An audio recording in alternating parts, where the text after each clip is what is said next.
ఆపలేరు. Nobody can stop this flow.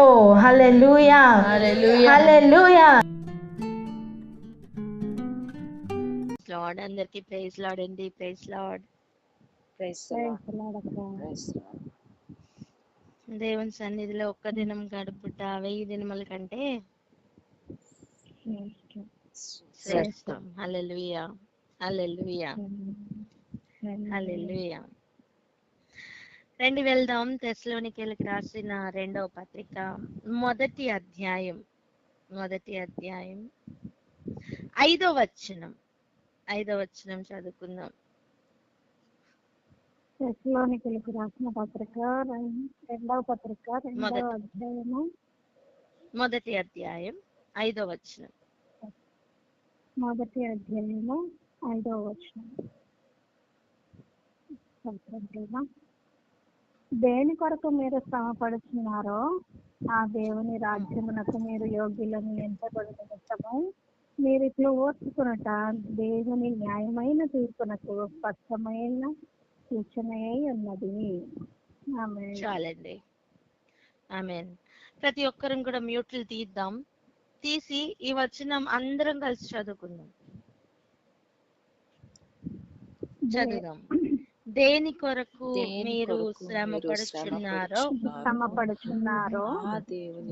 ఆ దేవుని రాజ్యమునకు నాకు మీరు యోగ్యులని ఎంచబడు నిమిత్తము మీరు ఇట్లు ఓర్చుకొనుట దేవుని న్యాయమైన తీర్పునకు స్పష్టమైన సూచనయై ఉన్నది. ఇప్పుడు చదవలేని వాళ్ళందరూ మళ్ళీ చదువుకోండి. కలిసి చదవలేని వాళ్ళందరూ మళ్ళీ చదువుకోండి. స్తోత్రం. ఇక మ్యూట్లోకి వెళ్దాం. దాని ముందు భాగంలో నిన్నటి దినాన్ని మనం చదువుకున్నాం. నిన్న అంటే శనివారం. మీ హింసలన్నిటిలోనూ మీరు సహించుచున్న శ్రమల్లోనూ మీ ఓర్పును విశ్వాసమును చూసి మేము దేవుని సంఘములలో మీ అందు అతిశయపడుచున్నాం అని చెప్పి మనం విన్నాం. దాని గురించి ప్రార్థన చేసుకున్నాం.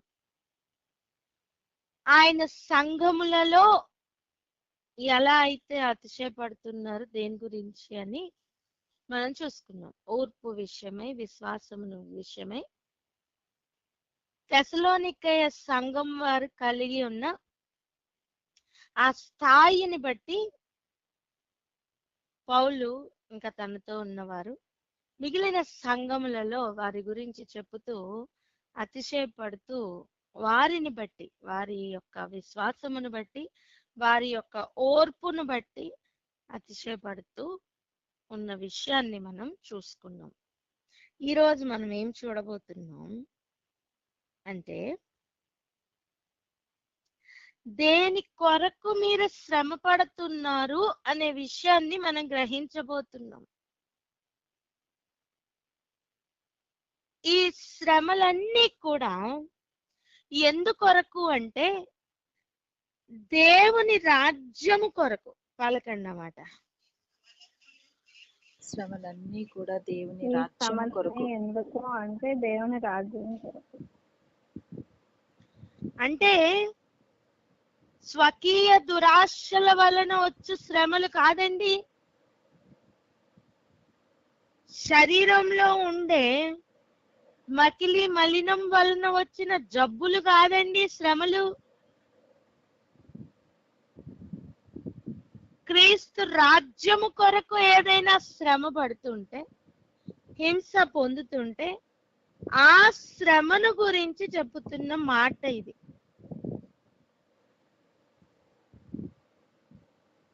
ఆ శ్రమను బట్టి పలుకుతున్న మాట ఇది. మనమట అనేక శ్రమలు పొంది దేవుని రాజ్యమును మనం సంపాదించుకోవాలట. చూడండి, అపోస్తల కార్యాలు 14వ అధ్యాయం 22వ వచనం.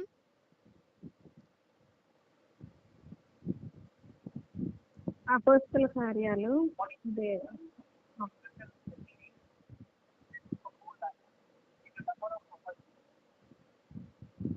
అక్క అపోస్తల కార్యాలు 14:22. 14:22. శిష్యుల మనస్సులను దృఢపరిచి విశ్వాసమందు నిలకడగా ఉండవలనని అనేక శ్రమలు అనుభవించి మనము దేవుని రాజ్యంలో ప్రవేశించవలనని వారిని హెచ్చరించిరి. ఎలా అంట? విశ్వాసమందు నిలకడగా ఉండవలనని. విశ్వాసమందు నిలకడగా ఉండాలని.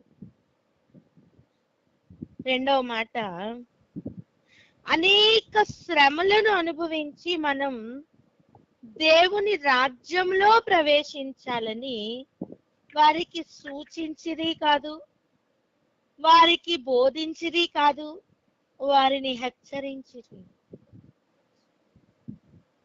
హల్లెలూయా.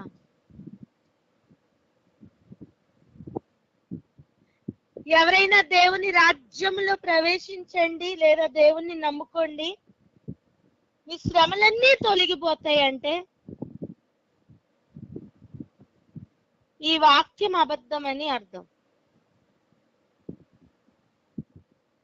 శిష్యుల మనస్సులను దృఢపరచాల, అబద్ధములు చెప్పి కాదు, సత్యము చెప్పి. సత్యము ఇచ్చు స్వాతంత్ర్యం శిష్యులను దృఢపరుస్తుంది. ఎంతమందికి అర్థమవుతుంది? అర్థమవుతుందక్క. సత్యము ఇచ్చే స్వాతంత్రం శిష్యులను దృఢపరుస్తుంది. దయచేసి అందరూ పలకరా ఈ మాటని. సత్యం ఇచ్చే స్వాతంత్రం శిష్యులను దృఢపరుస్తుంది. ఆమేన్.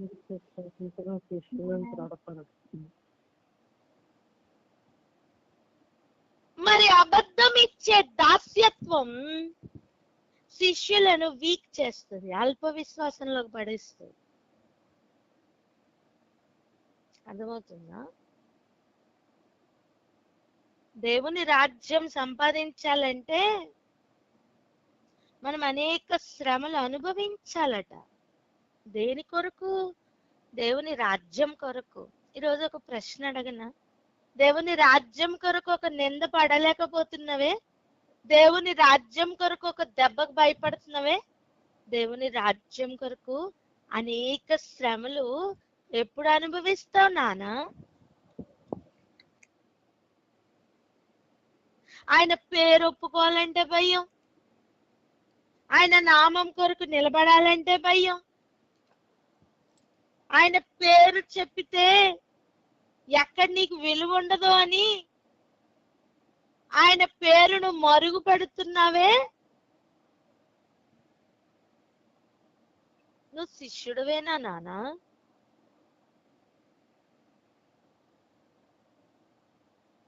వాక్యం చెప్తున్న సత్యం, వాక్యం చెప్పుతున్న సత్యం. విశ్వాసంలో ఎదగాలి, స్థిరపడాలి. కానీ అనేక శ్రమలు అనుభవించకుండా పరలోక రాజ్యంలో ప్రవేశించుట అసాధ్యం, సాధ్యం కాదు. మీరు దేవుణ్ణి నమ్ముకుంటున్నారా? అయితే మీకు శ్రమలు వచ్చేస్తాయి అని చెప్తున్న వారిని చూసి భయపడద్దు. నీ చెవులు ఒక ద్వారం వంటివి. నీ చెవులు ఎటువంటివి? ఒక ద్వారం వంటివి. ద్వారం అంటే నువ్వు తలుపులు దారిని పోయే ప్రతి ఒక్కడికి ఓపెన్ చేస్తే ఎలా?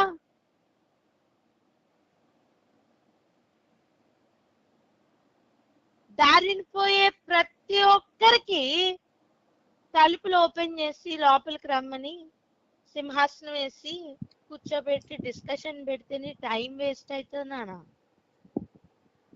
నాకు టైం లేదని చెప్పండి. నాకు టైం లేదు. మన చెవులు అబద్ధాలు వినడానికి కాదు, సత్యం వినడానికి రెడీగా ఉండాలి. చెవులకు దేవుడు వివేచన శక్తిని ఇచ్చారట. దానిని గనక ఆ చెవులు వాడితే ఏది వినాలో ఏది వినకూడదో అర్థమవుతుంది. వినుట వలన ఏమొస్తుంది? విశ్వాసం విశ్వాసం వస్తుంది. ఇప్పుడు అల్ప విశ్వాసానికి కారణం ఏంటి? వినకపోవడం. ఇప్పుడు చూడండి, శిష్యులను మనస్సులను దృఢపరిచి విశ్వాసమునందు నిలకడగా ఉండవాలని సత్యము చెప్పాల. ఏంటా సత్యం? అనేక శ్రమలు అనుభవించి దేవుని రాజ్యమును సంపాదించుకోవాలనేది సత్యం. శ్రమలను తప్పించుకోవడానికి దేవుని రాజ్యంలోకి వెళ్ళండి అని చెప్తున్న మాట పూర్తిగా అసత్యం. గ్రహించిన వారు సత్యమును బట్టి ప్రార్థన చేస్తారా? మహోన్నతుడ పరిశుద్ధ ప్రభువా, స్తుతి స్తుతి స్తోత్రం స్తోత్రం స్తోత్రం తండ్రి. అవును ప్రభా, నాయన నా తండ్రి మీకే ఉంది. నాయన నా తండ్రి ప్రభా, అనేక శ్రమలు అనుభవించి నాయన నా తండ్రి ప్రభా దేవుని రాజ్యంలోనికి ప్రవేశించాలని వాక్యం చెప్తుండగా నాయన నా తండ్రి ప్రభా ప్రభువు నమ్ముకుంటే నా తండ్రి శ్రమలే ఉండవని చెప్తున్నటువంటి ఆ మాటలు అబద్ధమని ఆయన ఇద్దరిని మనం గ్రహించటకు మీ కృపనిచ్చారు. వందనాలు చెల్లిస్తున్నాం తండ్రి, మీకు స్తోత్రములయ్యా.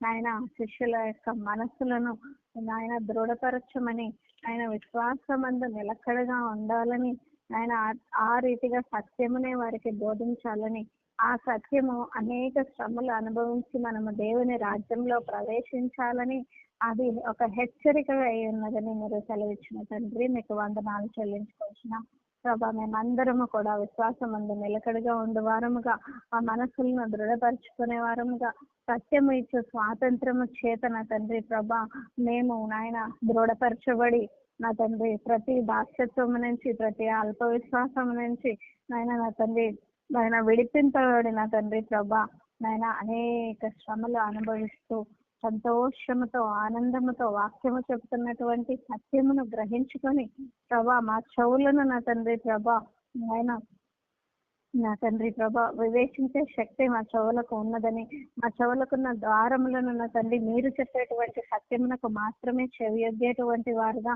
ఉండనట్లుగా, వాటికి సత్యమునకు మాత్రమే మా చెవులు ఓపెన్ చేసేటువంటి వారుగా మేము ఉండనట్లుగా నా కృప చూపించండి తండ్రి. మీకు వందనాలు. వినట వలన విశ్వాసము కలుగుతుందని చెప్పిన దైవమా మీకు స్తోత్రములు తండ్రి. నాయన సత్యమునే వింటూ, సత్యమునే గ్రహిస్తూ, సత్యమందు సమాధానం కలిగి ఉండేటువంటి వారుగా, సత్యమును ప్రియముగా ఎంచుకునేటువంటి వారుగా ఉండినట్లు, ఆయన సత్యమునే చెప్పేటువంటి వారుగా ఉండినట్లు మీ విశేషమైన కృపని మనం చేస్తున్నామని ప్రార్థించుకొని ఉన్నాము తండ్రి. ఆమేన్. ఆమేన్. ఆమేన్, ఆమేన్. Thank you, ఇప్పుడు Jesus. చెప్పండి మనం దేని కొరకు శ్రమ పడుతున్నాం? దేవుని రాజ్యం కొరకు. పలకండి అన్నమాట. దేవుని రాజ్యం కొరకు. దేవుని రాజ్యం కొరకు. ఆమేన్. ఇప్పుడు పౌలు గారు తెస్సలోనికీయులకి రాస్తూ ఏమంటున్నారంటే, దేని కొరకు మీరు శ్రమ పడుచున్నారో ఆ రాజ్యమునకు మీరు యోగ్యులని ఎంచబడు నిమిత్తం. దేవుని రాజ్యం సంపాదించాలంటే అనేక శ్రమలు ఉంటాయి, కానీ ఆ శ్రమల గుండా వెళ్తూ యోగ్యులు అని ఎంచబడాలట. సూటిగా చెప్పాలంటే అనేక పరీక్షలు ఉంటాయి, కానీ ఆ పరీక్షల్లో నువ్వు ఉత్తీర్ణత పొందు నిమిత్తం అని చెప్తే ఎలాగో అలా. అనేక శ్రమలు ఉంటాయి, కానీ నువ్వు రాజ్యం కొరకు పడుతున్న శ్రమలు, ఆ శ్రమలలో నువ్వు యోగ్యుడిగా ఎంచబడ్డావా లేదా అన్నది ఇంపార్టెంట్ అండి. శ్రమల గుండా అందరూ వెళ్తారు అనుకుందాం, శ్రమల గుండా అందరూ వెళ్తారు అనుకుందాం. ఒక ఎగ్జాంపుల్ చెప్పనా? వాక్యం విని దాని ప్రకారం నడుస్తున్న ఒక ఇల్లు ఉంది, వాక్యం విని దాని ప్రకారం నడవని ఇల్లు ఉంది. చెప్పండి, నడిచే ఇల్లు నడవని ఇల్లు అని. నడిచే ఇల్లు నడవని ఇల్లు. నడిచే ఇల్లు నడవని ఇల్లు. స్తోత్రం. దేవుని వాక్యం రెండిల్లులు విన్నాయి. ఏంటంటే దేవుని వాక్యం రెండిల్లులు విన్నాయి, కానీ దాని ప్రకారం నడుస్తున్న ఇల్లు బండ మీద కట్టబడిన ఇల్లు. దాని ప్రకారం నడవట్లేని ఇల్లు ఇసుక మీద కట్టబడిన ఇల్లు. మీకు గుర్తుందా? అసలు వాక్యం వినని వానికి ఇల్లే లేదని. అవును. మనం ఎలా అనుకుంటామంటే వాక్యం విన్నవాడు బండ మీద కట్టే ఇల్లు, వాక్యం వినని వాడు ఇసుక మీద కట్టే ఇల్లు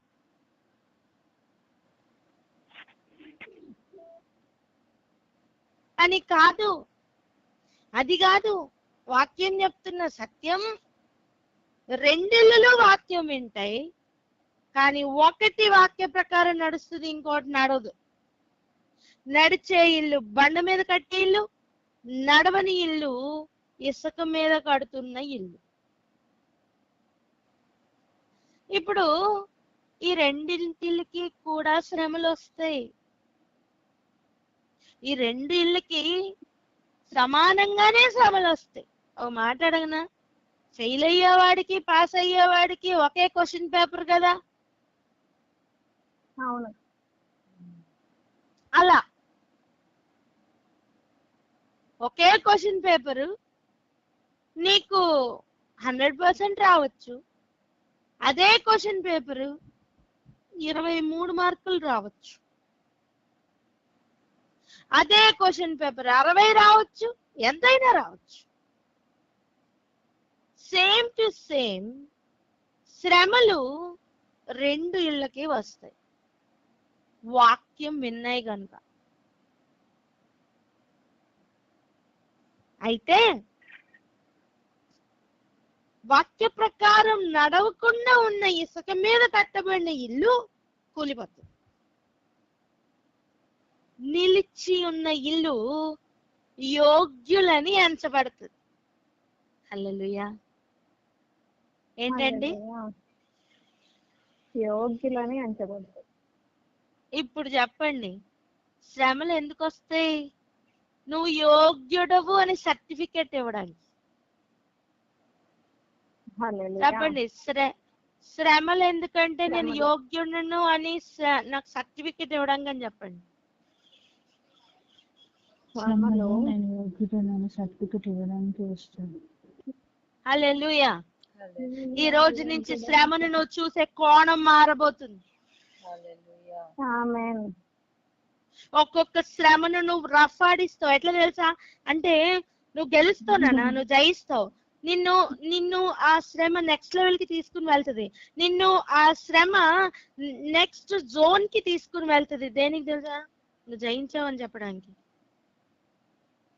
హల్లెలూయా. ఆ జోన్ లో ఇంకొక శ్రమ ఉంటది. దేనికి తెలుసా? ఇంకొక జోన్ కి పంపించడానికి. హల్లెలూయా. హల్లెలూయా. అరే, నర్సరీ పాస్ అవ్వకుండా ఎవడైనా 9th క్లాస్ లో సీట్ ఇస్తాడండి?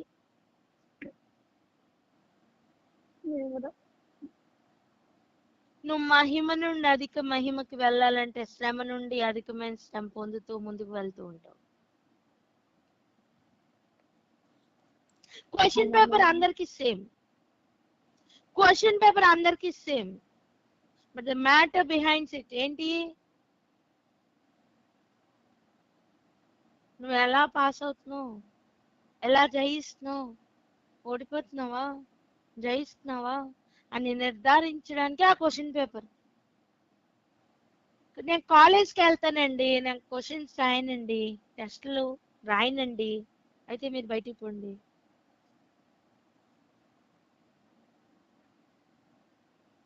హల్లెలూయా. నేను కాలేజ్కి వెళ్తానండి, కానీ ఒక్క ఎగ్జామ్ కూడా నేను రాయలేనండి, అయితే ఎందుకండి చదవడం? దేవుని రాజ్యము కావాలి అంటే టెస్ట్ పాస్ అవ్వాల్సిందే. టెస్ట్ వచ్చేది ఎందుకు అంటే నిన్ను పాస్ చేయడానికే. హల్లెలూయా. శ్రమలను చూసే కోణం ఎప్పుడైతే మారుతుందో శ్రమని ఎదుట ఓడిపోతుంది. ఆమేన్ హల్లెలూయా. ఆమేన్ హల్లెలూయా ఆమేన్ ఆమేన్ ఆమేన్. ఆమేన్. ఇక్కడ ఆగి ఎవరైనా రోషం ఉన్నవారు ప్రార్థన అందుకోండి అమ్మా. హల్లెలూయా. స్తోత్రములు రాజా, స్తోత్రములు తండ్రి, మీకు వందనాలు స్తోత్రములు చెల్లించుకుంటున్నాము దైవమా. పరిశుద్ధుడా మీకు స్తోత్రములు తండ్రి. అయ్యా తండ్రి నాయన శోధనలు చూసి నాయన ప్రభువా యేసయ్యా తండ్రి కృంగిపోయి తండ్రి నాయన ప్రభువా కృషించిపోయి ఉన్న తండ్రి నాయన అటువంటి స్థితి నుండి ప్రభువా శోధనలు తండ్రి నాయన యేసయ్య మేము జయించుటకేనని ప్రభువా నాయన పరలోక రాజ్యములకు యోగ్యులుగా చేయుటకేనని తండ్రి ప్రభువా చూస్తున్న కోణము తండ్రి నాయన మారుస్తున్న దేవానికి వందనాలు స్తోత్రములు చెల్లించుకుంటున్నాము ప్రభువా. నీకు వేలాది కోట్లాది వందనాలు స్తోత్రములు చెల్లించుకుంటున్నామయ్యా. అవును తండ్రి నాయన యేసయ్యా ప్రభువా తండ్రి శోధనలు మాకు ఓర్పును పరీక్షను నిరీక్షను అధికము చేయుచుండగా నీకు వందనాలు స్తోత్రములు చెల్లించుకుంటున్నామయ్యా. అవును తండ్రి మహిమ నుండి అధిక మహిమలోనికి ప్రవేశించుటకు తండ్రి నాయన శోధన నుండి తండ్రి నాయన మరొక్క శోధనలోనికి వెళ్ళుచుండగా ప్రభువా ప్రతి శోధనలో తండ్రి మేము పరలోక రాజ్యమునకు యోగ్యులమేనని ప్రభువా యేసయ్యా తండ్రి నిరూపించుటకు తండ్రి నాయన అయ్యా ప్రభ మీరు తండ్రి అపవాదికి ఒక సవాలు విసిరి తండ్రి నాయన యేసయ్యా శోధనలకు నా బిడ్డలు తాలుకుంటారని ప్రభువా నాయన పరలోక రాజ్యమును చేరుకుంటారని తండ్రి నాయన ప్రభువా యేసయ్యా తండ్రి అయ్యా ప్రభ మమ్మల్ని అందరినీ ప్రభ ఒక మెట్టు నుంచి మరొక మెట్టుకి ఎక్కిస్తూ తండ్రి నాయన యేసయ్యా ప్రభ నీ నామమునకు ఘనత మహిమ తెచ్చు వారముగా తండ్రి మమ్మల్ని అందరినీ మార్చుటకు తండ్రి నాయన ప్రభువా మా పైన అధిక కృపను చూపిస్తున్నందుకు మీకు వందనాలు స్తోత్రములు చెల్లించుకుంటున్నామయ్యా. శోధించబడుతున్నామా తండ్రి గంతులు వేస్తున్నాయన ప్రభా తండ్రి మమ్మల్ని చూస్తున్నారని మరొక్క మెట్టులోనికి మమ్మల్ని యోగ్యులుగా చేయుచున్నారని ప్రభు యేసయ్యా తండ్రి సంతోషముతో తండ్రి నాయన ప్రభు యేసు రాజా తండ్రి శోధించబడుతున్నామని తండ్రి కృంగిపోక నాయన యేసయ్యా మరొక్క లెవెల్లోకి మేము ఎక్కుచున్నామని తండ్రి సంతోషపడువారమై తండ్రి శోధనలకు తాలుకొని తండ్రి ఇంకను నిన్ను అధికముగా స్తుతించి నిన్ను ఘనపరిచి నిన్ను మహింపరిచే కృపను మాకు అధికముగా మా అందరికి దయచేయమని యేసునామమున ప్రార్థించి వేడుకొని పొంది ఉన్నాము తండ్రి. ఆమేన్ ఆమేన్ ఆమేన్. Thank you Jesus. ఆమేన్. యా ఇప్పుడు చూడండి, వాక్యం విని దాని ప్రకారం నడిచేవానికి బండ మీద కట్టే ఇల్లు ఉంది. వాక్యం విని దాని ప్రకారం నడవని వానికి కనీసం ఇసుక మీద కట్టబడే ఇల్లు ఉంది. అసలు వాక్యమే వినని వానికి ఇల్లే లేదు. పలకండి అన్నమాట. వాక్యమే వినని వానికి ఇల్లే లేదు. అసలు వాక్యమే వినని వానికి ఇల్లే లేదు. ఓకేనా? మరి ఇల్లు ఉంటే కదా గాలి తుఫాను వస్తాయి. ఇల్లే లేని వానికి ఎక్కడ కొడుతుందండి గాలి తుఫాను? ఇంతవరకు అవివేకముగా ఆ నీళ్ళే బాగున్నారు, వాళ్ళకే మంచి ఉద్యోగాలు ఉన్నాయి, వాళ్ళకే జరుగుబాటు ఉంది, వాళ్ళకే అందరూ విలువిస్తారు అని అన్నాం అనుకోమ్మా, వానికి ఇల్లు లేదు, వానికి శ్రమతో పని ఏంటి? ఇంకొక యాంగిల్లో చెప్తా. కాలేజీలో జాయిన్ అయిన వానికి ఎగ్జామ్ పెడుతుంది యాజమాన్యం. అసలు అడ్మిషనే తీసుకొని వానికి ఎగ్జామ్ పేపర్ ఎందుకు ఇస్తుంది?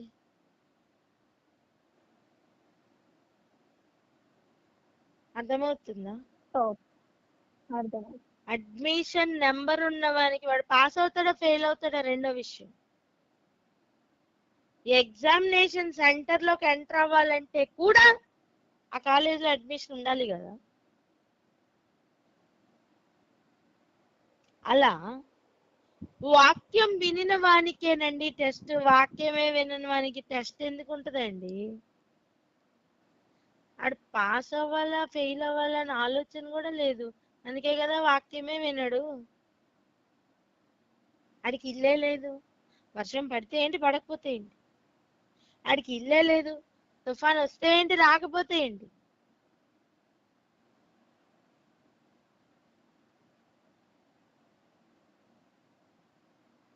ఇప్పుడు మరి బండ మీద కడుతున్న ఇంటిని నిర్ధారిస్తూ నిరూపిస్తున్న సమయం ఉందే. అదే మైండ్ సెట్ తో ఈ వాక్యం ఇప్పుడు చదువుదాం, చూడండి. ఆ దేవుని రాజ్యమునకు మీరు యోగ్యులని ఎంచబడు నిమిత్తం మీరు ఇట్లు ఓర్చుకొనుట దేవుని న్యాయమైన తీర్పునకు స్పష్టమైన సూచన అయి ఉన్నది. అర్థం, మీరు ఓర్చుకుంటున్నారు అంటే అదొక సూచన. మీరు ఓర్చుకుంటున్నారు అంటే అదొక సూచన. ఓర్చుకోలేకపోయినా అదొక సూచనే. ఎగ్జాంపుల్ చెప్పనా? ఇన్విజిలేటర్ చూస్తా ఉంటాడు, అడిషనల్ షీట్ తీసుకున్నాడంటే ఆడు రాస్తున్నాడు అని అర్థం. ఏ అడిషనల్ షీట్ తీసుకోవట్లేదంటే మెయిన్ పేపర్ అన్న రాశాడో లేదో. మెయిన్ పేపర్ కంప్లీట్ అయినోడికి అడిషనల్ షీట్ అవసరమే. ఎన్ని అడిషనల్ షీట్స్ తీసుకుంటే వాడు అన్ని రాస్తున్నాడని అర్థమే. కరెక్షన్ టైంలో కదా అది సత్యమో కాదో చూపించేసేది. ఇప్పుడు క్వశ్చన్ మార్చి మార్చి రాస్తున్నాడా, టెక్స్ట్ బుక్ లో ఉన్నది యాజ్ ఇట్ ఈస్ దించేస్తున్నాడా అనే విషయం కరెక్షన్ చేసే టీచర్ చేతిలో కదా వెళ్ళినప్పుడు కదా సంగతి.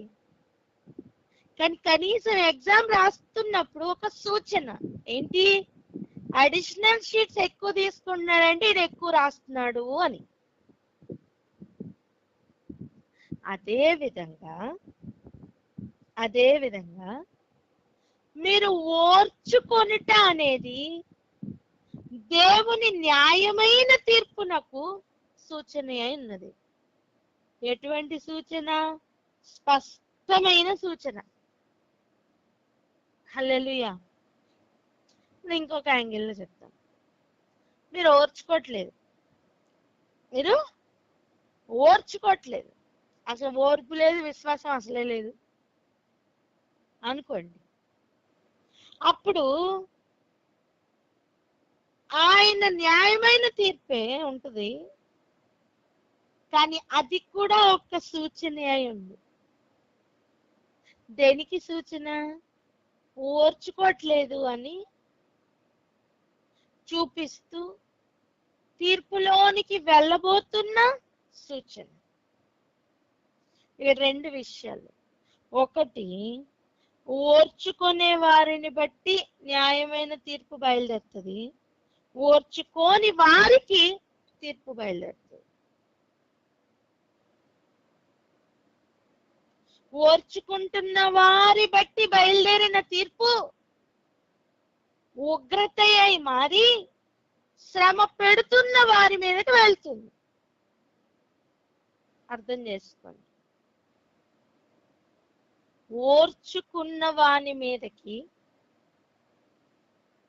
దేవుని యొక్క ఉగ్రత రాదు. ఓర్చుకున్న వాని మీదకి దేవుని ఉగ్రత రాదు. మరి ఎక్కడికి వెళ్తుంది అంటే వీనిని శ్రమ పెట్టిన వాని మీదకి వెళ్తుంది. అదే ఆయన న్యాయమైన తీర్పు. పగ తీర్చుకుంటున్న పని అన్న దేవుడు ఓర్చుకుంటున్న వాని పక్షమున వ్యాజ్యమాడతాడు. ఆమేన్. ఇప్పుడు ఓర్చుకోని వాడు దేవుని ఉగ్రతను డైరెక్ట్ గా తీసుకుంటాడు. అప్పుడు శ్రమ పెట్టువారు నిర్దోషులు. ఎంతమందికి అర్థమవుతుంది? శ్రమ పెట్టువారు నిర్దోషులు అయిపోతారండి. ఇప్పుడు ఓర్చుకోని వారి విషయంలో. కానీ ఓర్చుకుంటున్న వారి విషయంలో శ్రమ పెట్టువారు న్యాయమైన తీర్పును పొందబోతున్నారని నీ ఓర్పు స్పష్టమైన సూచనగా నిలబడుతుంది.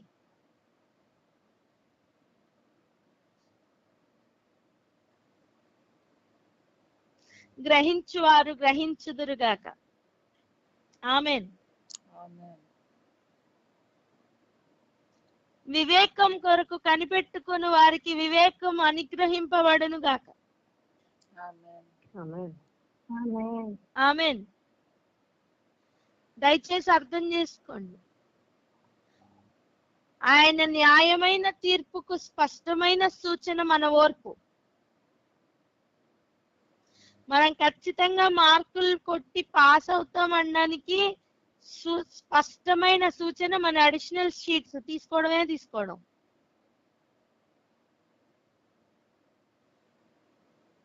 అర్థమైందా అండి? అర్థమైంది. ఆయన 2 లైన్ల ఓర్పుకి 10 మార్కులు ఇద్దాం అనుకుంటే నువ్వు 10 లైన్లు రాసావు. ఆయన ఖచ్చితంగా 1 మార్కు కూడా తీయకుండా మొత్తం ఇస్తారు నాన్న. హల్లెలూయా. కనాను స్త్రీని చూసి ఇట్టి విశ్వాసం నేను ఎక్కడ చూడలేదన్నట్టు వేసేసి షాక్ అయిపోయాను. శతాధిపతిని చూసి షాక్ అయిపోయారు. అలా ఉంటది లైఫ్. హల్లెలూయా. బియాండ్ నార్మల్ అన్నమాట.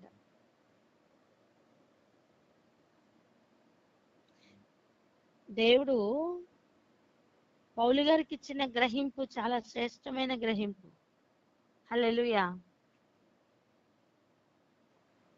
విద్యావిహీనులు వాటిని అపార్థం చేసుకున్నారు.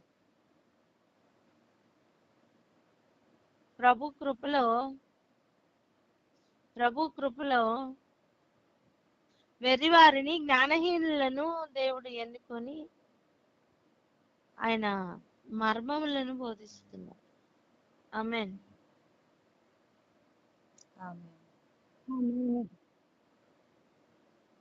కనుక 8వ వచనం రేపు చూద్దాం. కానీ ఇక్కడ ఆగి ప్రార్థన చేసుకుందాం. ముఖ్యంగా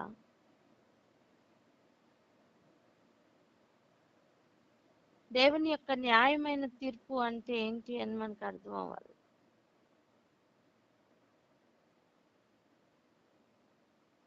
ఏదో వచ్చాం భూమి మీదకి వెళ్ళాం అన్నట్లు కాదు నాన్న. ఇల్లు కట్టామా లేదా అమ్మ అర్థం ఈ గోడలతో ఇటుకలతో ఉన్న ఇల్లు కట్టామా లేదని కాదు. మన ఇల్లు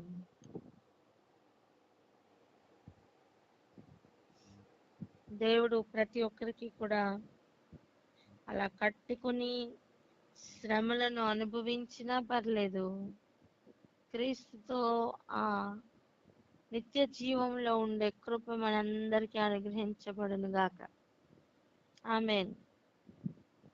ఆమేన్. అక్క హల్లెలూయా. Thank you Jesus.